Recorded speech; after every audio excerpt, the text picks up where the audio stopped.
and its 60,000 dealers and service stations everywhere present Suspense.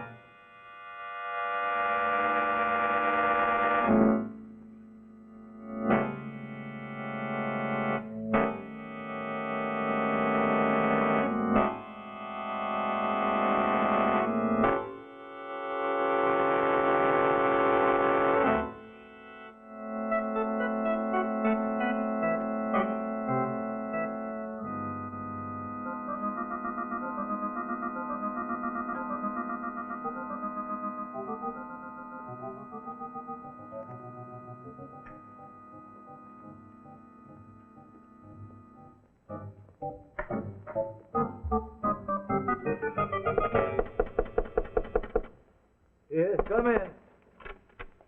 Oh, good morning. Oh, Mrs. Griffin, has the mail come? There's nothing for you, Miss Crabtree. Oh, well, I suppose the rest of these applications will be just so much chaff in the wind, too. Well, that's what I came in about. I was wondering if we could have a little talk. Yeah, I know. The rent, eh? More serious than that. Eh? I've decided I need the apartment, Mr. Crabtree, so please take this as 2 weeks' notice. Mrs. Griffin, this is my home. I've lived here for 15 years. Your last year and a half practically rent-free. Yes, but you understand that you'll get it all eventually as soon as I get a job. You've been promising that for months. I can't gamble on it any longer. Yes, well, I don't know what further to suggest. You know that I have to meet my daughter's sanitarium expenses every month. They've got to be paid. My bank account is zero. I've borrowed to the limit on my insurance. And I've lost everything. I've nothing more to pawn. Well, then it's high time you cut your coat according to your cloth. I do. I deny myself everything. I walk everywhere. I don't even smoke anymore. Oh, trivial expenses, Mr. Crabtree. There's one major item you could cut down on. You could bring your daughter Anne home from that expensive sanitarium. There are state institutions that take care of mental cases for nothing. Never. I'll never send her to one of those places. She would die. I know she would. The doctor told me that only expert care and understanding treatment would pull her through. Well, you can't pay for those things any longer with your rent money. I don't want to behave like a dragon. We'll make it 4 weeks' notice if that will help any. But in 2 weeks I shall have to show the apartment to prospective tenants.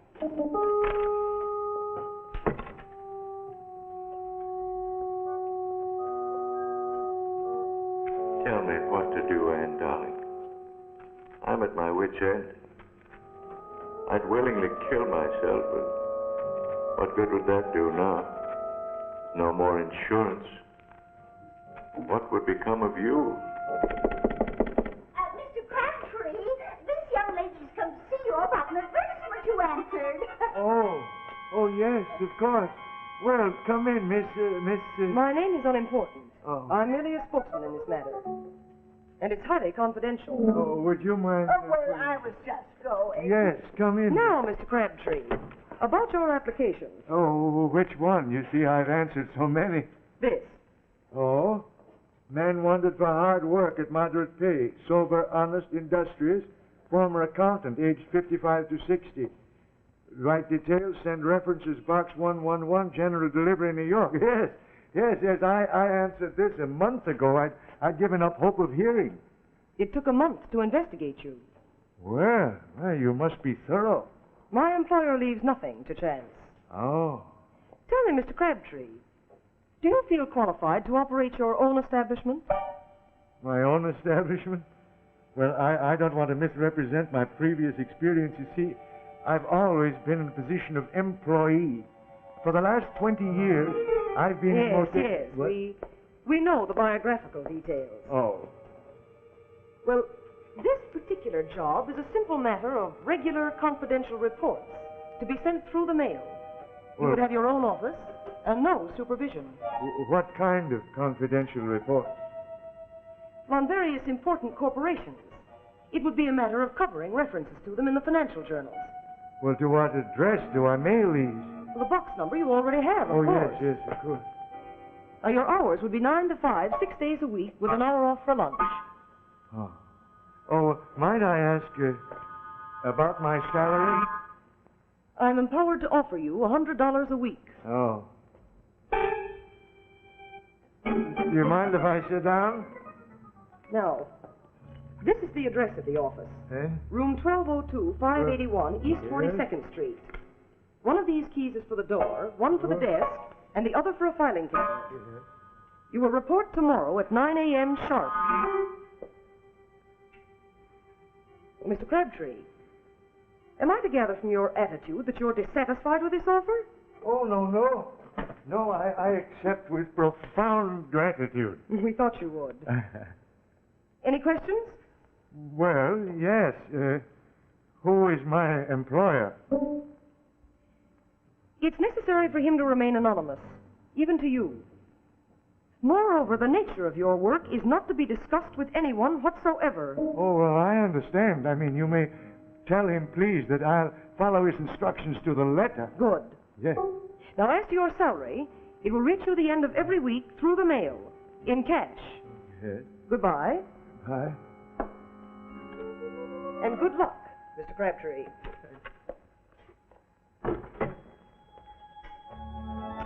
I can't believe it. It's going to be all right, and now you will get well.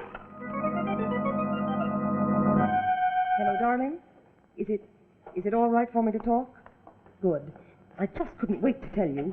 It went off perfectly. My dear, he's ideal, just exactly what we've been looking for. I put on such a marvelous performance, he hasn't any idea it isn't a bona fide job. Yes, I'll phone the building right away and tell them to put his name on the office door.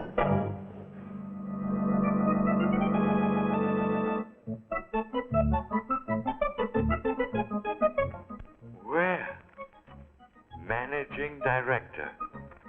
I never thought I'd live to see that. Oh, my. Not exactly palatial. However, as Shakespeare said, a poor thing, but mine own.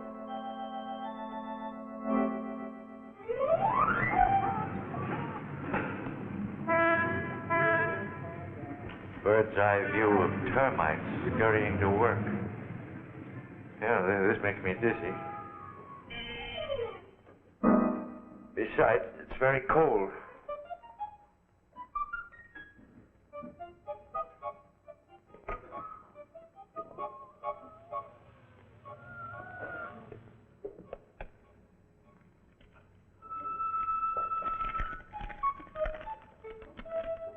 Please? Please feed me.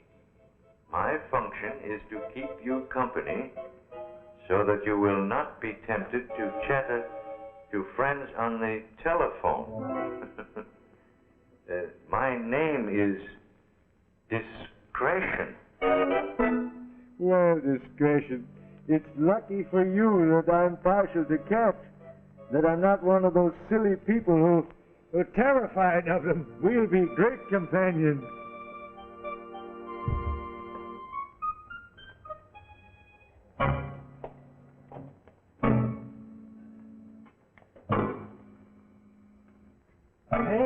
Nailed to the floor.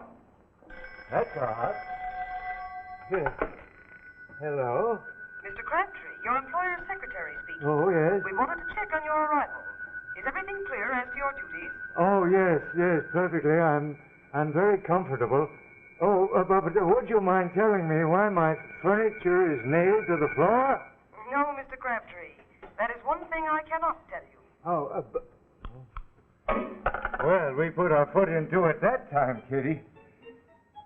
Well, Discretion, I suppose you don't realize that this is a red-letter day in history. January the 10th, Chester Crabtree, accountant. He opens his own office for a very mysterious Mr. X.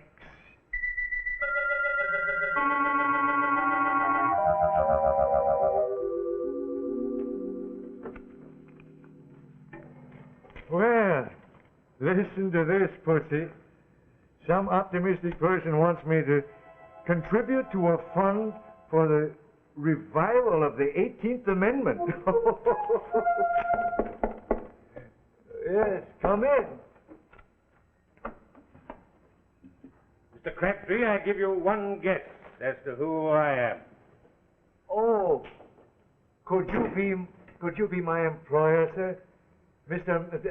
I always think of you as Mr. X. You may continue to call me that. Oh, thank you. Well, I'm very proud to make your acquaintance, sir, at long last. Won't you take my chair, sir? I'm afraid it's the only one. And it's not through an oversight, Mr. Crabtree, that it is the only one. Oh. It's malice aforethought, a small detail in an elaborate plan, but I'll explain all that in its turn. Yes. I find it very stuffy in here. Oh. Open the window, will you? Yes, sir. From the bottom. And wide. That's better. I think we should always fill our lungs with fresh air when we can, Mr. Crabtree. They can so easily cease to function. Yes, sir. Well, Mr. Crabtree, I believe in coming to the point without preamble. You are content with your job and your salary? Oh, yes, sir. I've never been so happy, sir, and I hope that my reports have met with your satisfaction. I haven't read them. I burned them on arrival, unopened. You what? You burned them? It comes as a shock to you to discover that their real function is to lull you into a state of security. False security. Well, sir, I must say I don't follow you, sir. Well, you have actually been employed by me for work of a very different nature. What sort of work, sir? I want you to help me to dispose of a personal problem. Oh, well, naturally, I'd do anything to be of help. Anything? Then tell me, Mr. Crabtree, how would you go about killing a man? I, sir? Yes, that's why I've hired you. To carry out a very ingenious murder.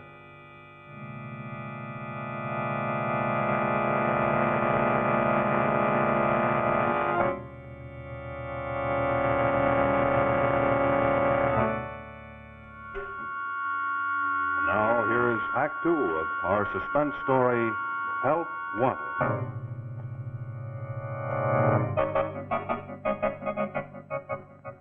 I gather from your stony silence, Mr. Crabtree, that the idea of taking life is repugnant to you. Well, sir, I am an accountant, not an assassin. I've never even dimly contemplated such an action. I envy you the serenity of your existence. Unfortunately, I have never contemplated anything else for 5 unhappy years. Well, who is this man that you want eliminated?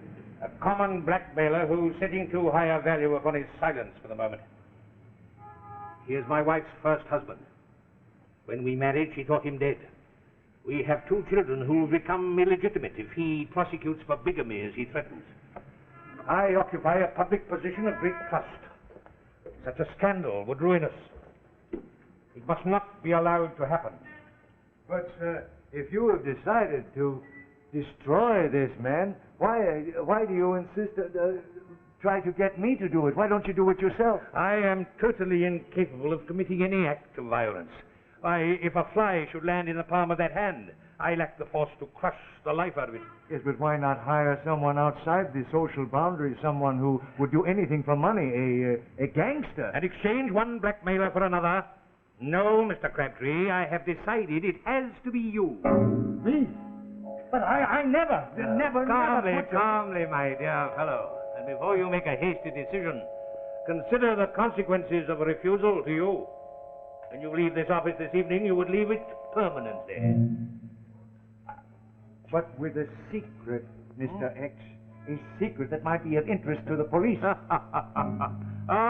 Oh, forgive me, my dear fellow. Forgive me, but I was visualizing the scene when you go to the authorities with this story of the fantastic demands made upon you by an employer who does not exist. Yes, sir, but this office, all the subscriptions to the magazines, you paid for everything. Through the mail, by cash, in your name. But then you inserted the advertisement in the newspaper. Anonymously. Of course, it would not be impossible for you to discover my real identity. but it would only lead you to an institution for the mentally deranged. Hallucinations, my dear fellow. But the lady who engaged me in your behalf was no hallucination. Quite correct, Mr. Crabtree. She was not. That was my wife. Disguised, of course. And I do not think even your landlady would recognize her again. Well, I still don't understand Oh. why you want to pick on me. Then I will explain. My advertisement was intended to attract the man to whom a steady salary might mean a matter of life and death. I examined numerous replies. You seem to me to be the ideal candidate, for to you, a steady salary is a matter of life and death. Well, if not to you, at least to your daughter. What good would I be to my daughter if I went to the chair for murder? You underestimate my ingenuity. My plan is foolproof. For example, this cramped office was found after a weary search as perfect for our purpose.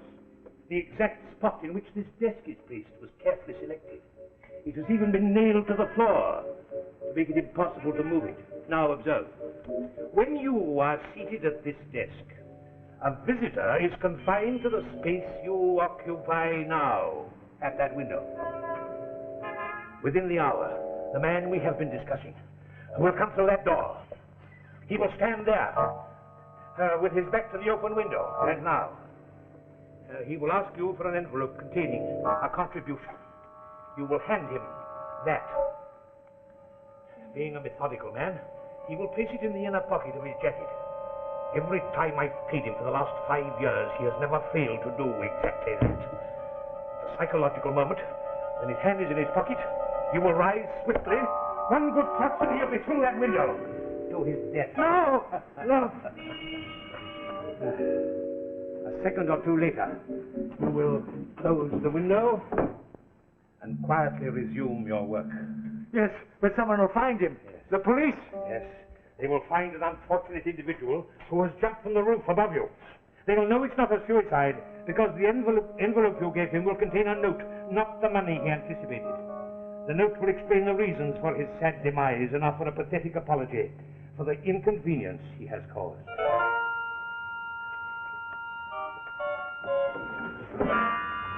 Now, Mr. Crabtree, if I am never blackmailed again, I shall know that you have carried out your function as my employee. You will become one of my confidential supporters, and you will retire at the age of 65 with a generous pension for life.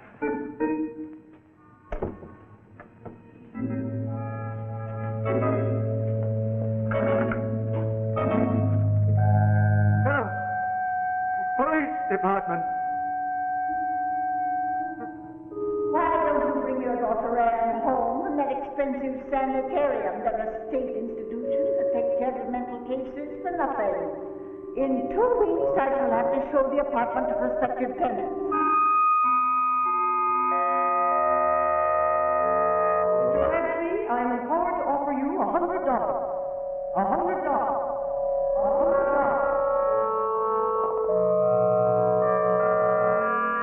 Before making a hasty decision, consider the consequences of a refusal to you. When you leave this office this evening, you will leave it permanently. But you could become one of my confidential supporters and retire at the age of 65 with a generous pension for life. For life. For life.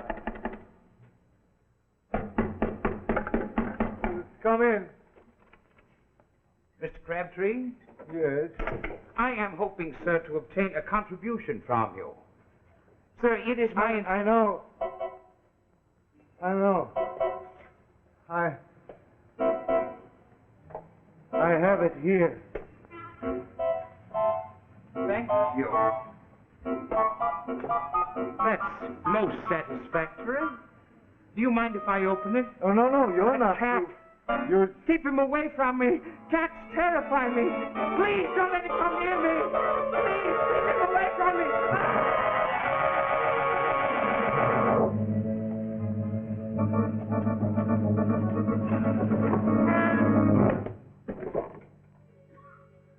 I never touched him. I didn't have to do it after all. You saved me. I've got to get out of here.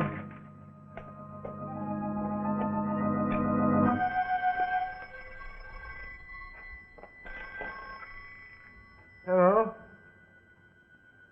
Yes, this is Crabtree. I was standing at the opposite corner at the end of the block.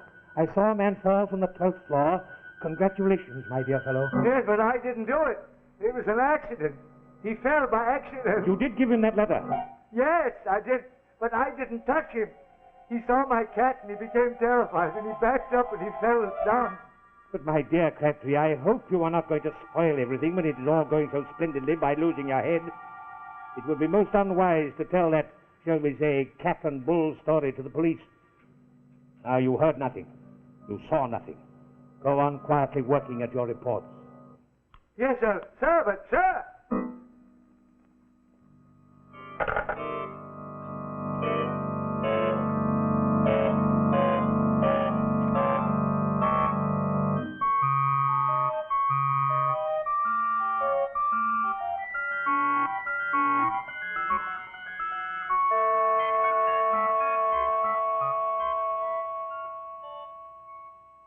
Well, this is the last one. Chester Crabtree. Maybe he can tell us something. Come in. Hope we're not interrupting, sir, but there's been an accident. Oh? About an hour ago, a man fell from this building and was killed. We want to ask you a few questions. By all means, do. This your office? Yes?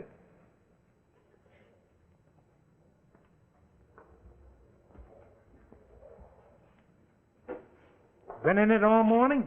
Yes?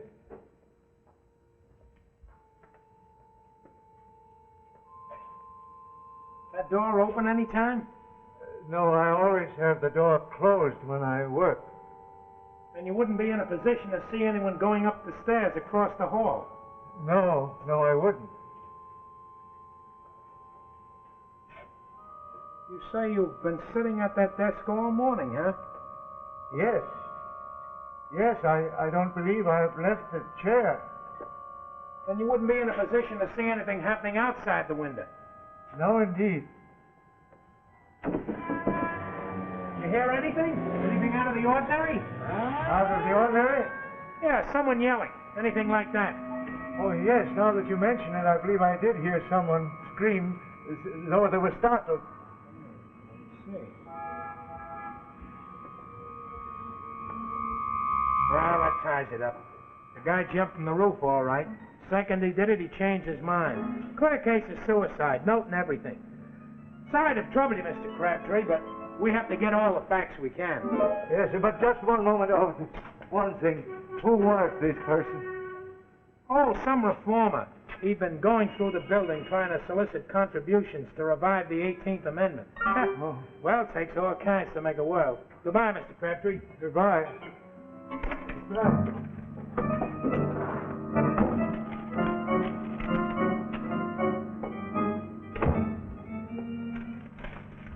Mr. Crabtree, Yes?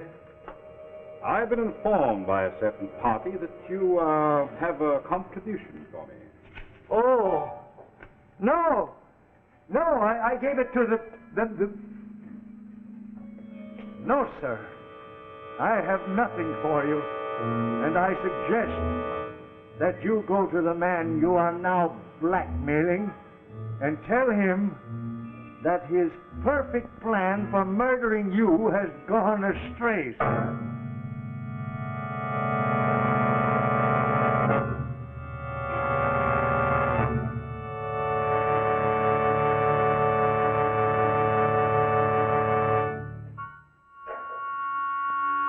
Next week, we'll bring you another gripping story of suspense entitled Stolen Empire.